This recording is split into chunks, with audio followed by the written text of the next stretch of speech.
Good morning then, or good afternoon, wherever you may be. I'm Adam Lupel, IPI Vice President, and it is my pleasure to welcome everyone to this morning's Voices from the Field event featuring James Swan, Special Representative of the Secretary General for Somalia and head of the United Nations Assistance Mission in Somalia. It is my sincere pleasure to welcome SRSG Swan back to IPI. We last hosted him here in February 2020 to discuss developments in Somalia, and a lot has changed since then, both in Somalia and around the world. So we're lucky to have the SRSG back with us to have an exchange on some of the critical issues facing the country and the UN presence there. As many of you no doubt know, Somalia recently concluded a critical and extended cycle of presidential and parliamentary elections, with former President Hassan Sheikh Mohamud re-elected through an indirect vote, defeating incumbent President Mohamed Abdullahi Mohamed, widely known as Farmajo. The May 15 elections concluded a multi-year period of political tensions and uncertainty. But as we are all too aware, elections are not ends in themselves.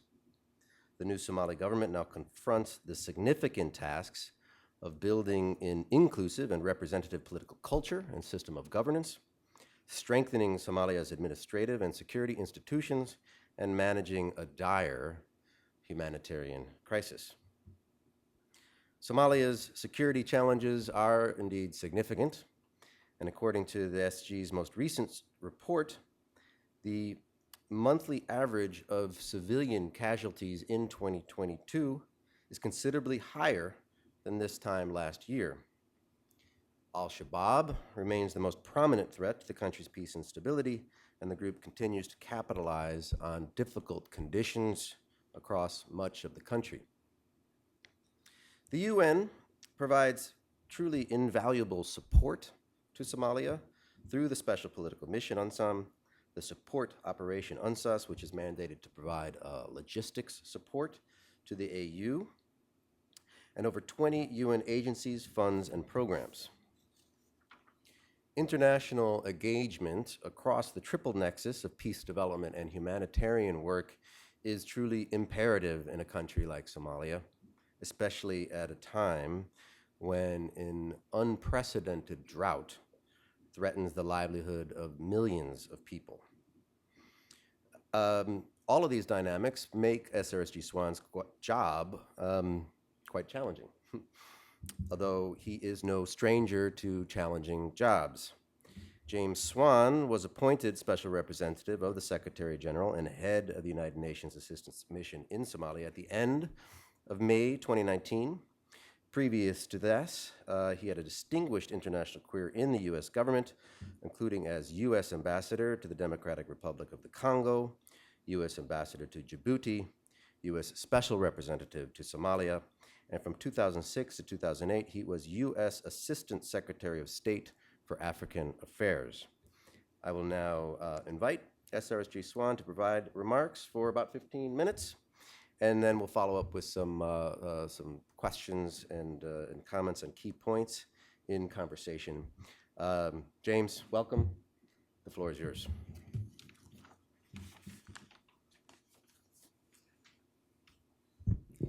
Thank you very much, Adam. Thank you for inviting me today. We know this is a time when there are heavy demands geopolitically around the world, and I very much appreciate this opportunity to have a discussion about Somalia. So thank you for your interest in Somalia. Indeed, I think that will be one of my main messages today, that this is not a moment to lose focus on Somalia, that we have an opportunity from now through the end of 2022 to try to work with the Somalis and work with other partners to drive forward a number of changes that could have longer-term positive benefits for Somalia. Before I turn to the details of the current situation, I do also want to make two opening points that I think it's always worth keeping in mind as we discuss Somalia. One is that while we often focus on today's challenges, and they are indeed considerable, we should never lose sight of how much progress has been made in Somalia over recent decades. In the 1990s, the country was absolutely the most vivid example of a collapsed state in post-Second World War global affairs. Even as recently as 2011, the then transitional federal government of Somalia controlled only a portion of the capital city. So much progress has been made, and we should not lose sight of how far the country has come. The second opening point I want to make is that while, of course, international partners contribute to developments in Somalia, and the United Nations and its many agencies, funds, and programs is actively involved in that, we should not lose sight of the critical reality that key decisions and key actions are taken by Somalis themselves, and ultimately they are the ones who will drive forward progress in the country. Partners can help, partners want to help. Somalia has many friends and needs more friends, but ultimately action going forward is up to Somalis themselves. So why do I think that there are opportunities in the remainder of 2022 to drive forward change in Somalia? It's because there are three developments taking place that afford us those opportunities. First and foremost, of course, the conclusion of the electoral process, a process that took, in the end, approximately 4 years from the early discussions in 2018 of a potential one-person, one-vote electoral model to ultimately the implementation of a clan-based indirect model between summer 2020 and the middle of May 2022. But this new government that has emerged from those elections offers an opportunity to reset and refresh plans for Somalia going forward. The second opportunity is the adoption of a new mandate for the African Union Transition Mission in Somalia that was approved unanimously by the Security Council at the end of March.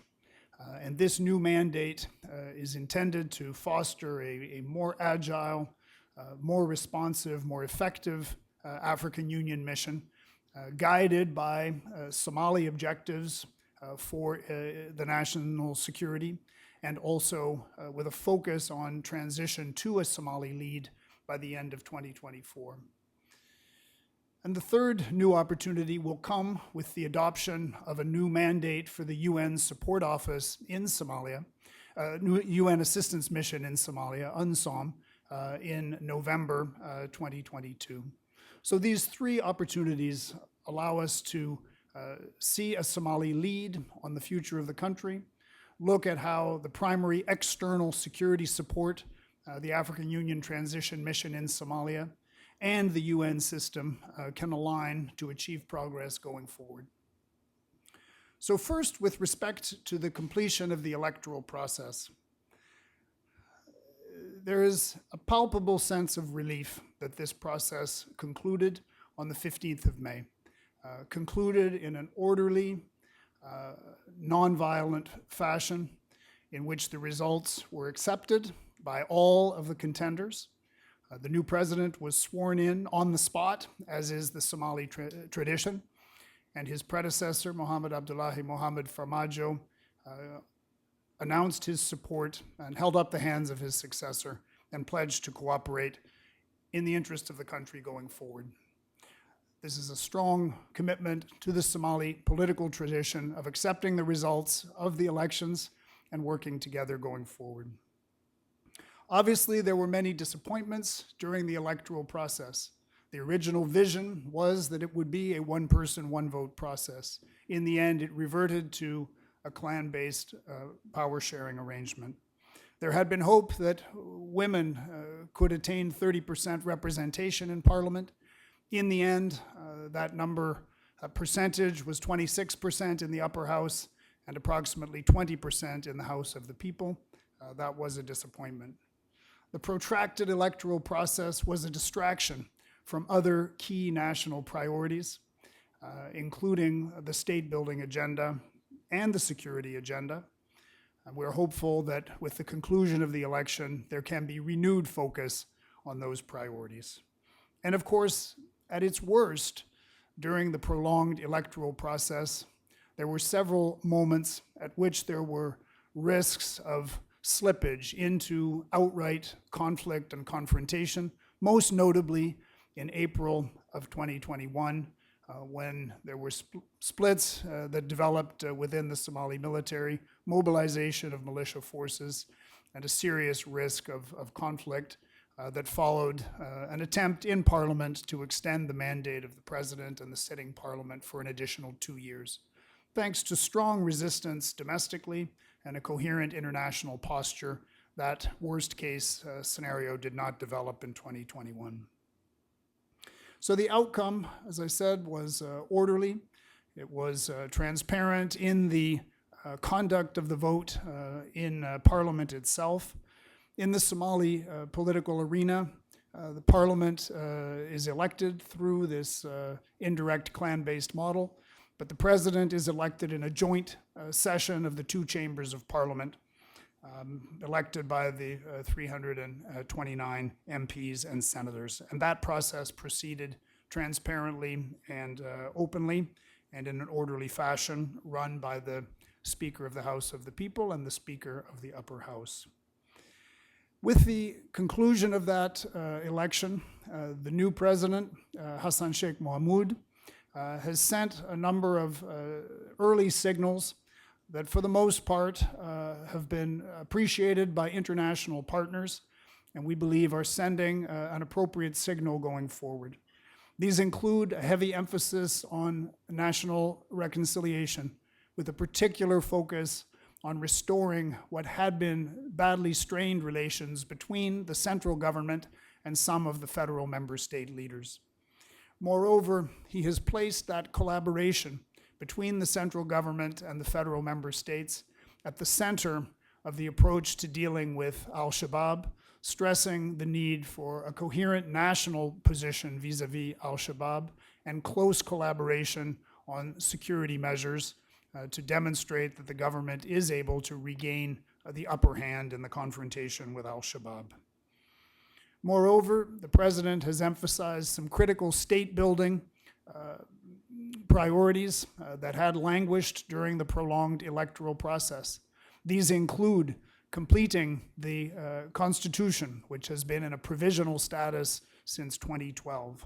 They include placing further emphasis on judicial structures going forward, on proceeding with planning for future one-person, one-vote arrangements in the country, with restoring and maintaining close collaboration with international financial institutions so that Somalia can proceed from the decision point for heavily indebted poor countries initiative debt relief achieved in March 2020 to the completion point in 2023 or soon thereafter.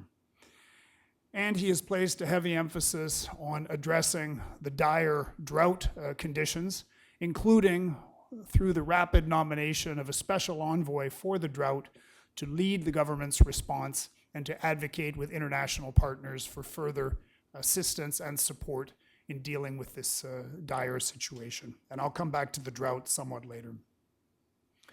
In short, the conclusion of the elections offers an opportunity, again, for a restart and a refresh. And although this remains the honeymoon period, and surely there will be new difficulties that confront the new administration, the initial signals are positive, and we believe it's in the interest of all of Somalia's friends to try to capitalize on this moment and support these promising initiatives by the new authorities. Beyond the elections, the second opportunity to drive forward progress in the coming months follows the adoption of the mandate for the new African Union transition mission in Somalia, approved unanimously by the UN Security Council, following a decision by the African Union Peace and Security Council, these processes concluding in March. First, we must acknowledge that the predecessor to ATMIS, UNSOM, the African Union mission in Somalia, was in Somalia for 15 years and fought courageously in support of stability and peace in Somalia during that period. Important gains were realized by UNSOM, particularly during the early years of its mandate. But over time, there was recognition by all key stakeholders, including the African Union leadership itself, that adjustments were needed and that new approaches were necessary. The Security Council gave clear direction in the spring of 2019 on the need to update the UNSOM mandate and look to new approaches that would have greater strategic effect in Somalia. With the adoption of the new ATMIS mandate at the end of March, the focus now is increasingly on Somali-led transitional activities. The Somali government itself has adopted a new Somalia transition plan indicating core priority areas for its own security actions and indications of the contributions it will make to achievement of these gains against al-Shabaab. These Somali priorities, in turn, are guiding international support, including the plans and activities of the new African Union transition mission in Somalia. That mission is now in the process of developing the implementation of the new mandate. This will include reconfiguration of its presence in Somalia. It will include measures to ensure more agile and mobile capabilities. It will include the need to take into account non-military actions that are also crucial to advancing against al-Shabaab. And it will include some additional civilian activities to be undertaken by the African Union Transition Mission in Somalia. So this is an opportunity, again, to adjust the largest external security support to Somalia, currently with 19,626 forces, with that scheduled to reduce by 2,000 at the end of 2022. But this too represents an opportunity to reshape and adjust our approach in Somalia, particularly on the security side. So beyond the elections and the new ATMIS mandate, also later in this year, there will be the adoption of a new Security Council mandate for the UN Assistance Mission in Somalia, UNSOM. This is to be guided by our consultations with the newly elected government to ensure that the UN activities reflect the priorities and objectives of the Somali authorities. It is also to take into consideration any adjustments that are relevant within the ATMIS activities that could influence UNSOM and UN activities going forward.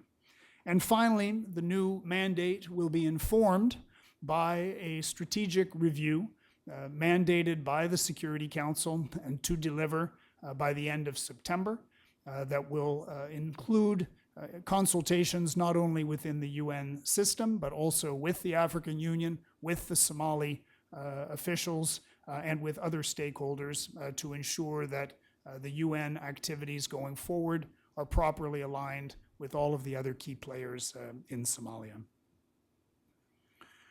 I should note that as currently postured, UNSOM is a structurally integrated special political mission.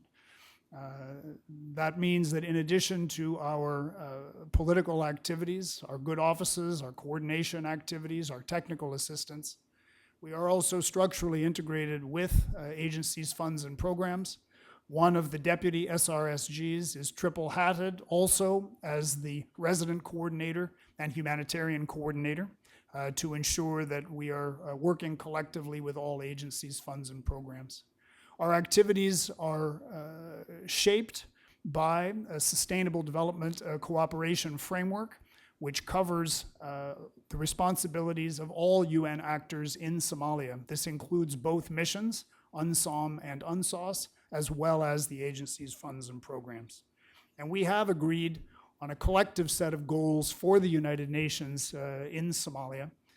These include, first and foremost, an emphasis on the governance and state building agenda in Somalia. This includes the new constitution. It includes preparing the electoral process. It includes deepening judicial capabilities and the like, in addition to supporting administrative capacity and service delivery by the Somali authorities. Beyond this governance and state building agenda, secondly is security, particularly in the areas where UNSOM supports technical assistance, coordination of partner support for the security sector in Somalia. And of course, the UN Support Office for Somalia, UNSOS, provides direct logistical support to ATMIS and also, through trust fund contributions, supports Somali security forces up to a level agreed by the Security Council. Beyond this, our interest in the security sector includes activities such as stabilization programming and preventing and countering violent extremism, all as part of a package of security activities. And then the third main area of priority, in addition to governance and state building and security, is implementing the humanitarian peace building development nexus. This is to ensure that not only are we able to respond to recurring humanitarian challenges, but also ensure that the necessary governing structures are in place to build longer-term resilience and to support the development agenda. We have several flagship activities related to the Nexus with a particular focus on water management as a means of alleviating both humanitarian requirements and the long-term development needs of the country.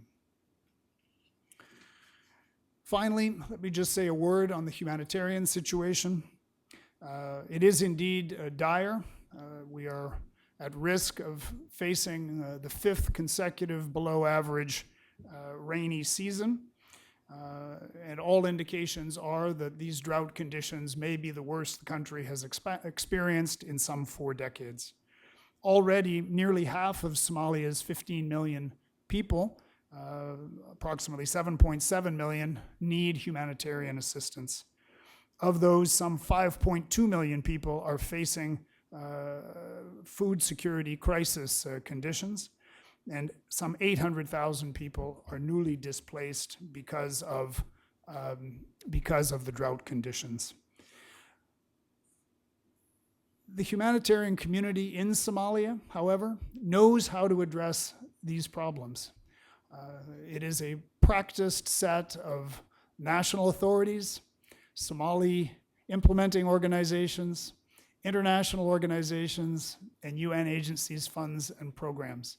They have a wide array of tools available to use to alleviate drought conditions and the impact of drought. Everything from commodity distribution to voucher transfers to cash infusions to therapeutic and supplemental feeding to water and sanitation programming to health programming and the like. Our humanitarian community knows how to address this. What it needs is resources. And currently, very disappointingly, only about 18% of the humanitarian response plan funding request for 2022 has yet been contributed. The total requirement is some $1.45 billion in assistance for 2022. We're nearly halfway through the year, and only about $260 million has been contributed and formally recorded against those requirements. So while the situation is deeply worrying, I think the more hopeful view is that a response can be delivered. Already, some 2.8 million people in Somalia are receiving life-saving assistance. More could be helped if additional resources can be contributed. So with that, let me say thank you very much for joining today. We appreciate the opportunity to share this brief update on the situation in Somalia and also to identify several areas in which we think there could be opportunity to drive forward positive change in the coming 6 months of 2022. Thank you very much.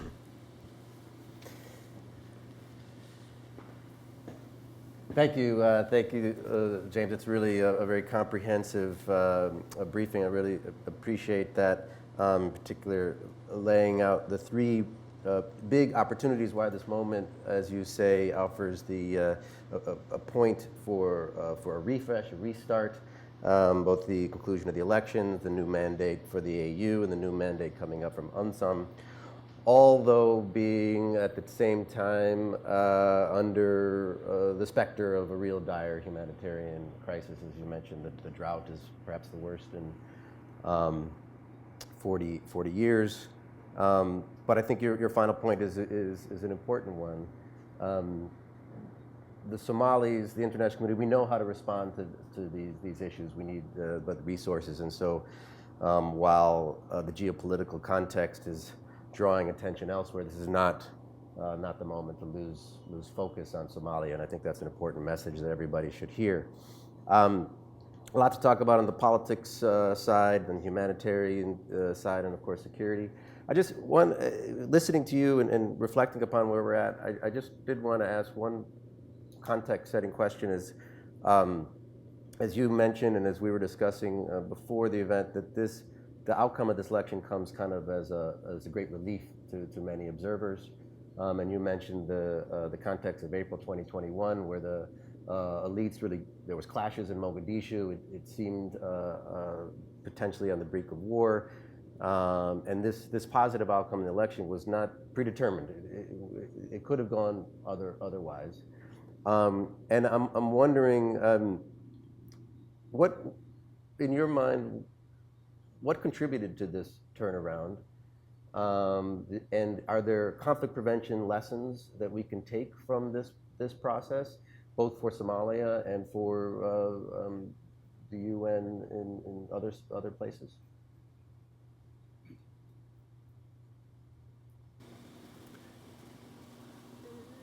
In terms of the outcome itself and what contributed to a quite orderly final stage of the process, I think it's important to distinguish between the run-up to the election for the president and the presidential election itself. The period from approximately summer 2020 until spring 2022, end of April, mid-April 2022, was really characterized around competition to select the senators and the members of parliament. And so there was intense effort to shape and influence, some would say in some circumstances, divert and distort that process in order to ensure the maximum number of members of parliament supportive of some of the key political actors and likely presidential candidates. But as that process neared its conclusion, that political landscape became largely set. It was understood who the senators were, it was understood who the members of parliament were, and ultimately it then turned into an outright competition to attract their votes within the competition within the two chambers of parliament on the 15th of May. So I think we need to distinguish between a lengthy period in which there were efforts to shape how the process would unfold and the final stages in which that landscape was essentially set and it became a straight head-to-head over who would be able to attract more votes. In terms of the lessons for the perhaps international partners or others, I'll cite just two. I think one, we need to respect that in the Somali political context, there are also inherent checks and balances. Some of these are around clan communities.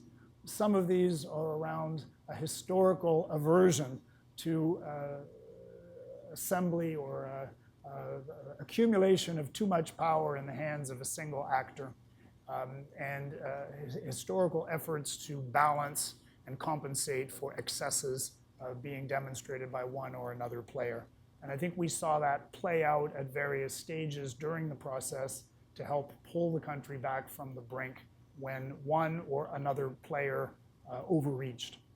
I think a second lesson is that seeking to preserve a high degree of international coherence in our messaging was also very important. And to cite notably the case in April of 2021, when there was in essence, a sudden ending to a negotiation process and then a rapid push for Parliament to extend the mandate of the President and the Parliament by 2 years with very little debate. We saw not only rejection of that domestically, but a highly coherent international posture that included Western partners, key regional neighbors. We worked very closely with the African Union, with the Intergovernmental Authority on Development, and ultimately there was a common position communicated by all of those key players, regionally and internationally, bilateral partners, multilateral organizations, that this was going too far and it had to be brought back into a context acceptable within Somalia. Great, that's very, very concise and very good lessons, I would say. So we've got through the elections. You mentioned a bunch of the government's new priorities. UNSOM has a pretty expansive mandate to support peace, governance, and reconciliation processes across Somalia. So could you tell us a bit concretely about what you see? What are the next steps to support the government in these engagements, to begin aligning UN engagements with the new government's priorities, and how are you going to go about establishing Certainly. that, especially in this moment where, as you note, you've got a new mandate renewal coming up in November. So how are you planning? What are the next steps you're taking?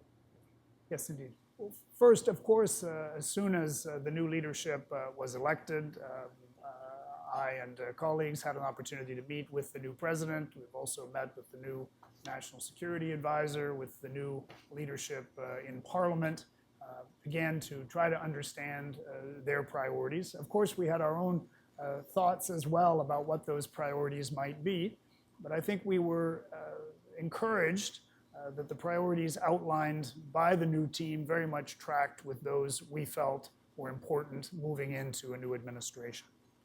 So to take just a few of them, of course the list is quite extensive, but we strongly support the initiative to improve relations between the center and the federal member state leaders. This had been a recurring problem in recent years, and it has knock-on effects on so many other key topics, everything from the development agenda to working in collaboration against Al-Shabaab, to determining appropriate revenue sharing and arrangements for the new constitution. So we very much support this initiative on outreach to the federal member states. In the past, we have assisted with the organization of some of those meetings and other preparatory work, and we're certainly available to support that in a very tangible way should that be necessary. Beyond that, both the new president and the parliamentary leadership have emphasized the importance of concluding the constitutional review. Some of the difficulties encountered during the recent electoral process stemmed from uncertainty around the constitutional provisions. Ultimately, these are political matters that have to be decided at senior levels of the Somali leadership. Much of the technical work has already been done over the last 10 years with strong support from the UN and from many bilateral partners. But now it's important that there be a forum where the political leaders can address some remaining critical questions around power sharing, resource sharing, revenue sharing, roles and responsibilities going forward. And so we're encouraged that that's a priority for the new president. And then finally, perhaps just to take the example of the drought, we were also encouraged that as one of his first personnel appointments, the new president named a special envoy for the drought, both to help coordinate and drive the Somali government's own actions, but also to serve as an advocate, particularly in seeking additional donor support for drought response. We can do a lot of advocacy as outsiders, but really there's no voice more compelling, more powerful than a Somali voice itself arguing for the need for additional support to keep their people alive. Great. Yeah, that's a message that comes clear from you and everything that you state. It's interesting to me, you say these are ultimately political issues, and as a good student of the Hippo report and IPI supported that process back, the primacy of politics, the political is so clear here. But I do, not separating the politics from security, but talk a little bit about the security for a moment. The outcomes of the election, as you point, sort of offers the opportunity for better outreach from the federal government to the federal states. But I want to ask you a question about Al-Shabaab, of course. The 2021 UN panel of experts report on Somalia highlighted the real, of course, presence of Al-Shabaab that still retains control over many parts of the country. And interestingly, that it has a viable economic model, that this is an organization that can endure. But more importantly, that they noted that it's a symptom of many of the underlying political and governance problems, not just simply a cause. In addition, I read a recent analysis by International Crisis Group that suggested that the group has evolved, that it is not a traditional, simply an insurgency in the periphery, but has become more embedded into Somali society, has penetrated parts of where the government actually does have control. And which all sends to me, getting back to the point about the primacy of politics, this is not something that is just simply going to have a military solution, that there's a political component here.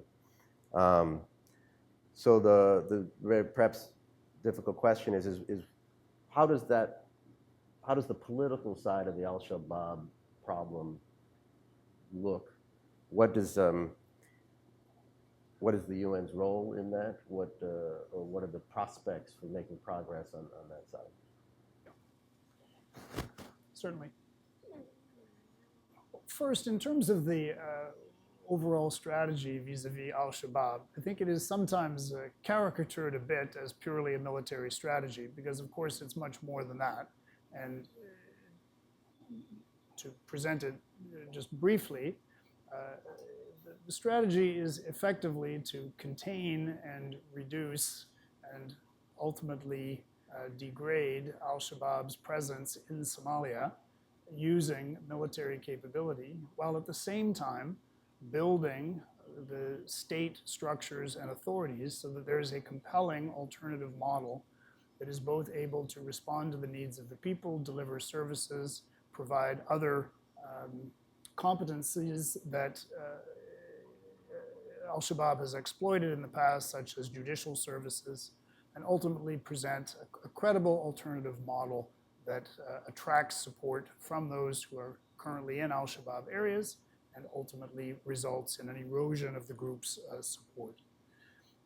So there is inherently a political dimension to that as well, and I would argue also a developmental dimension to that beyond the military approaches. With respect to how the new authorities intend to proceed, what we understand so far is that indeed the relationship and linkage between the center and the federal member states is seen as the core of that approach, both because it will present a combined and coherent political alternative to Al-Shabaab and will reduce the prospect of Al-Shabaab being able to exploit differences among key leaders within Somali society. Also, the collaboration between the center and the federal member states should allow for enhanced military action against Al-Shabaab.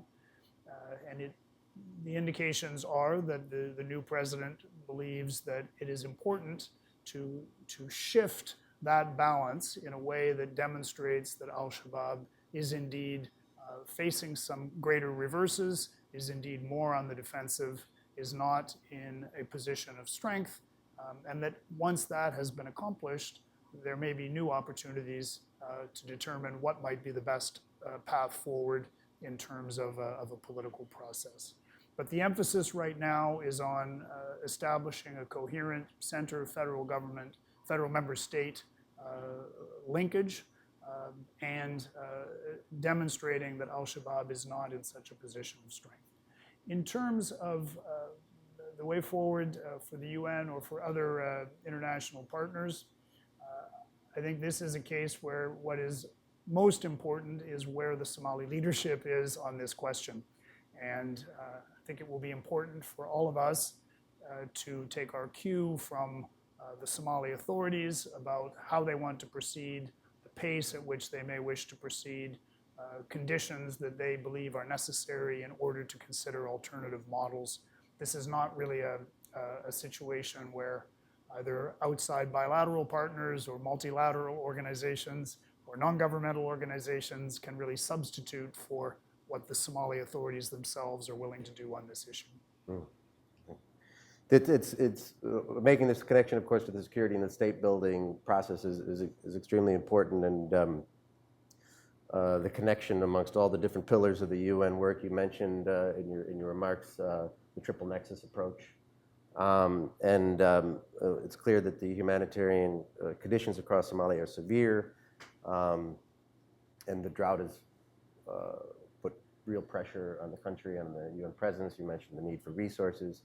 But I'm wondering if you could tell us a little bit more about how that works, how you implement a triple nexus approach in this context. Yes. First, just on the immediate humanitarian situation, again, we see it as an issue that's not just purely in the humanitarian realm. It clearly has implications across many other streams of the UN's work. Obviously, as people are losing their livelihoods, being able to support them in longer-term development efforts will become more difficult because they'll be starting from a yet lower base, and this will be a setback to the development agenda. There's also a risk that if indeed the situation tips further into severe conditions, already there are some areas of the country at risk for famine and that have reached the IPC 5 stage, that this could become a major diversion of energy and effort from these other priorities that have already been on hold for multiple years because of the electoral process. So it really does extend beyond the purely humanitarian. And certainly my approach and the approach of others within the UN system is that we need collectively to be working on this, doing what we can. Of course, the humanitarians have the core expertise, but we need to be advocating for additional resources. We need to be engaging the government of Somalia to ensure that it's playing its role. It can't be kept in a narrow humanitarian niche. It's more important than that. In terms of implementing the triple nexus, of course, everyone agrees the nexus is the right idea, linking the humanitarian peace building and development, but it's operationalizing it and making it concrete that is much more challenging. But we are proceeding with some very practical approaches.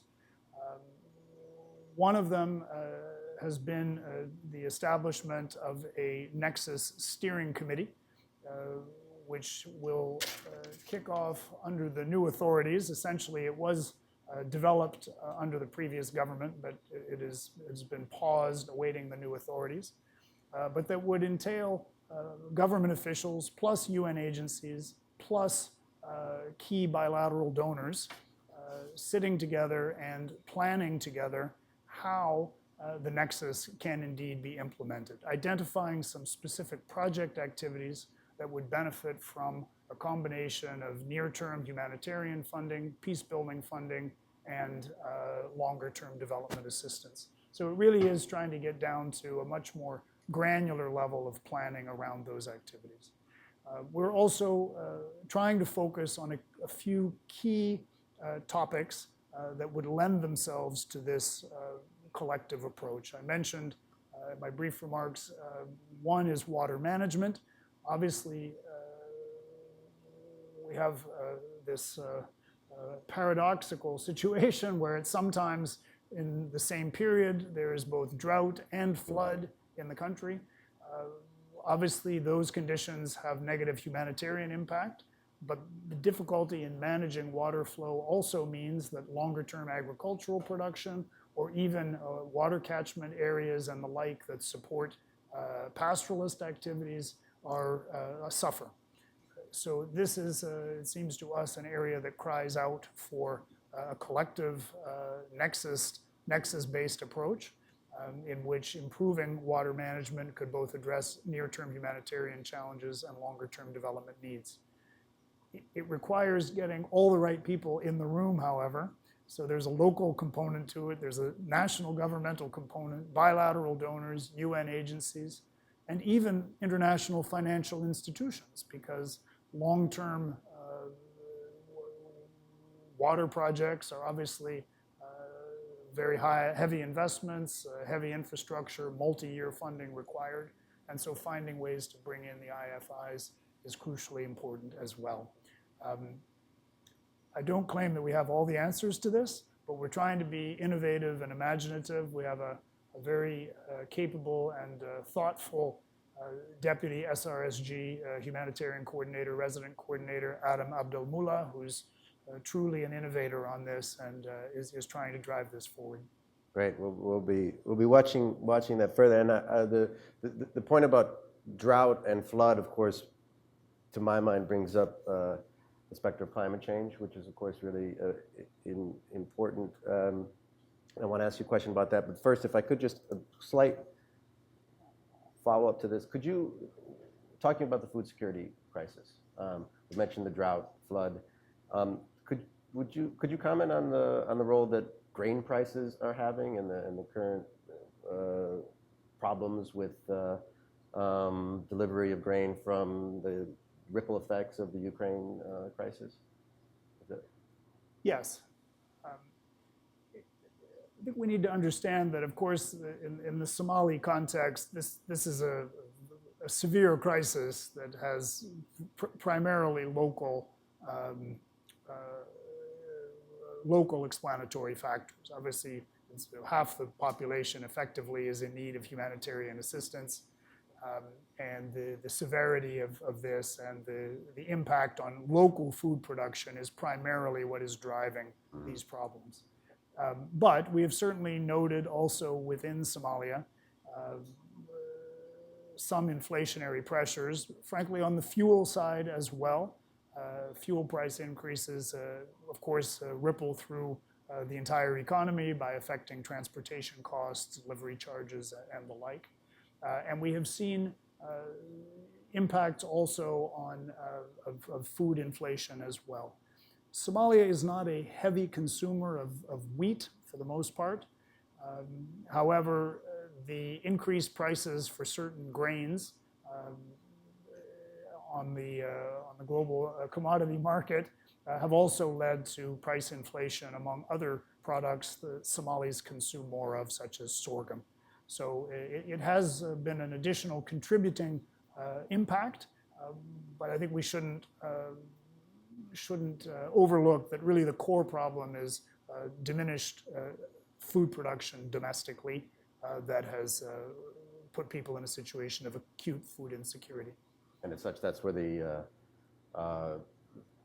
hope to find solutions needs to be local. It's primarily, yeah. So going back to climate change, IPI recently has been doing more and more work on issues related to climate change and climate insecurity and issues related to adaptation. UNSOM was one of the first political missions to have a climate related language in its mandate, and is, as I understand, the first mission to have a climate security advisor, working with both the mission and other partners. Could you tell us a little bit more about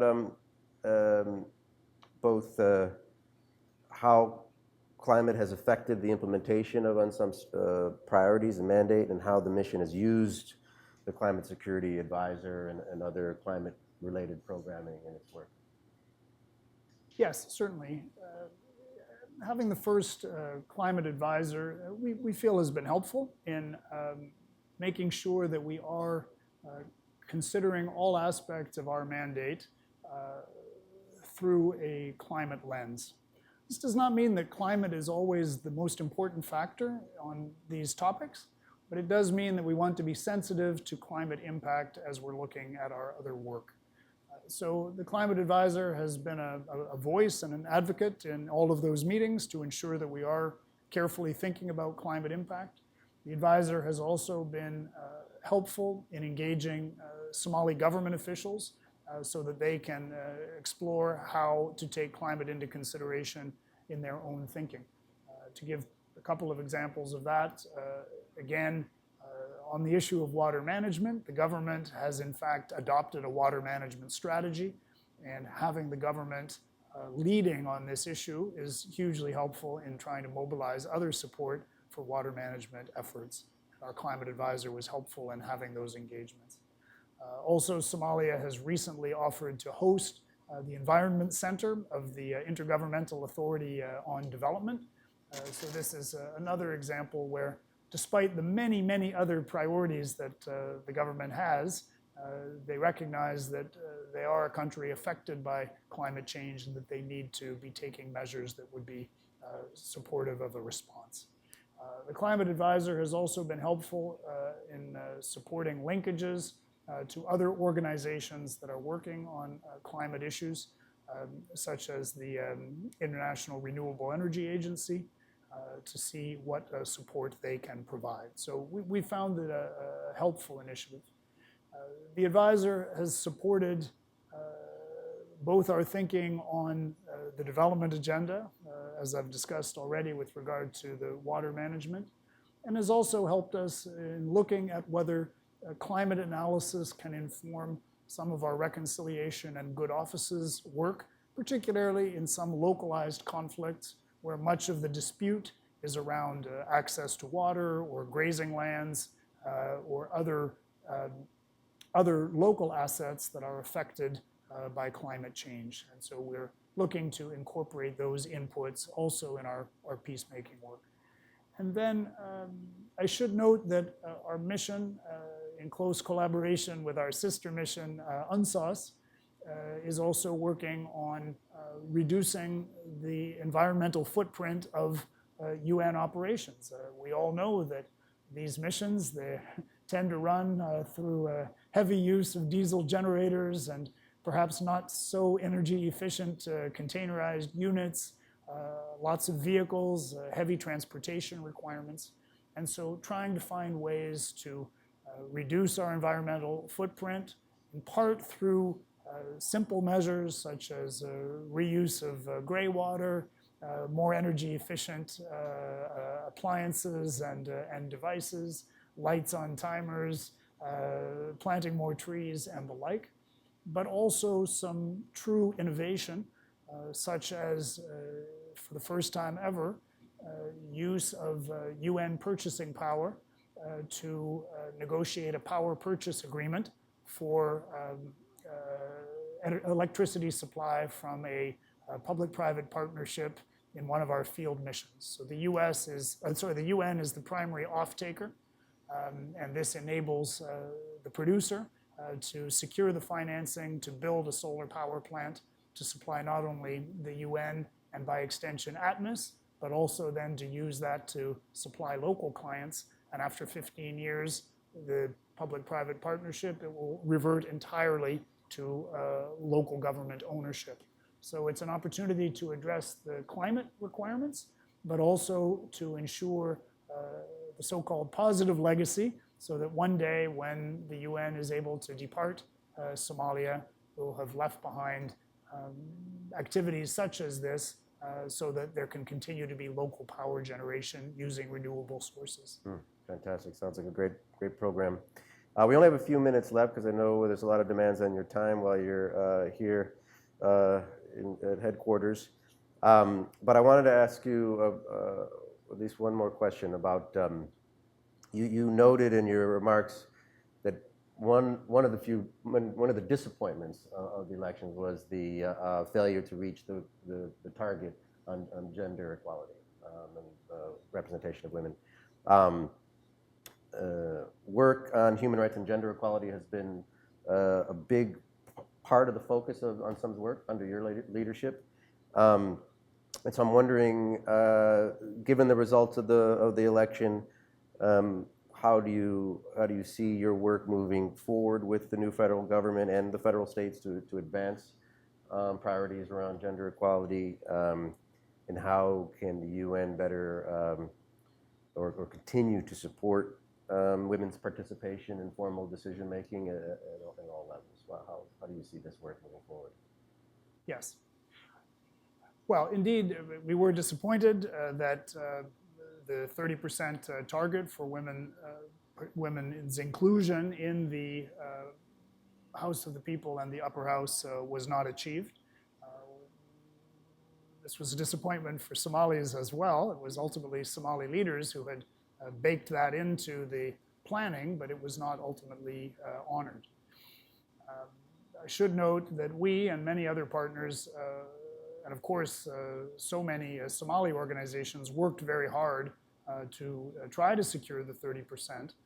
This included our strong support, both diplomatically and financially, for an organization called the Goodwill Ambassadors of respected Somali women who were advocating with political leaders to preserve the 30%. The Deputy Secretary General actually made 2 visits to Somalia, and her visits focused heavily on women's participation. She also had a number of telephone calls, including with the Prime Minister and the chair of the Electoral Commission. We had many other senior visitors, and it was a recurring theme that we focused on and other international partners focused on. So the effort was extensive, and again, we are disappointed it fell short. One somewhat positive development is that in the election of the leadership of the 2 chambers, for the first time in Somali history, a Somali woman was elected as first deputy speaker of the House of the People. And this was one of our messages, even when it became clear that the 30% would not be attained, that while it's disappointing the numbers are not higher, nonetheless, there should be opportunities for those in Parliament to play more leading roles in senior leadership positions, perhaps as committee chairs, as lead advocates for key pieces of legislation. So we continue to encourage that going forward. And happily, thanks to generous support to the Peace Building Fund by donor countries, we have some resources available also to assist with this effort programmatically. So indeed, we have a flagship women political participation program funded by the Peace Building Fund, intended to do exactly what you're noting, which is to say to support women already in positions in political roles, whether in Parliament or perhaps named to new cabinet portfolios, but also to build networks of existing women's organizations within Somalia so that their voice and advocacy can be even more effective going forward. So this is it's a $5 million Peace Building Fund project that is getting underway. The timing, I think, is fortuitous that it is now coming online just as we want to work on these issues post-election, and it has already happily attracted some additional bilateral donor support with key partners who want to work through this UN project to support this initiative. So there's a lot of work still to be done, but we're pleased we'll be able to partner with Somali organizations to advance this agenda. Excellent, thank you. I feel there's such it's really a pleasure speaking to you. You obviously have such a wealth of knowledge. I feel we could go on talking for quite some time, but I think we'll have to leave it there. I think what I hear is, again, that we are at a tremendous moment of opportunity to both restart, but also to build upon past success. I think this point that you made early on about the tremendous progress that the Somalis themselves have made since the 90s is an important one. But it remains also, because of the humanitarian situation and such, a very risky moment for the Somali people, and one that really deserves our attention. With everything that's happening in the world, international partners should not lose focus on Somalia, and should support your efforts and the efforts of the Somalis to move forward. We will certainly continue to pay attention here at IPI, and we are here to help support, looking ahead to the outcome of the strategic review at the end of September and the mandate renewal. And so we really do hope to have you back, continue this conversation. It's really been a pleasure, and I really wish you the best of success moving forward. Thank you so much. Thank you very much. I appreciate it.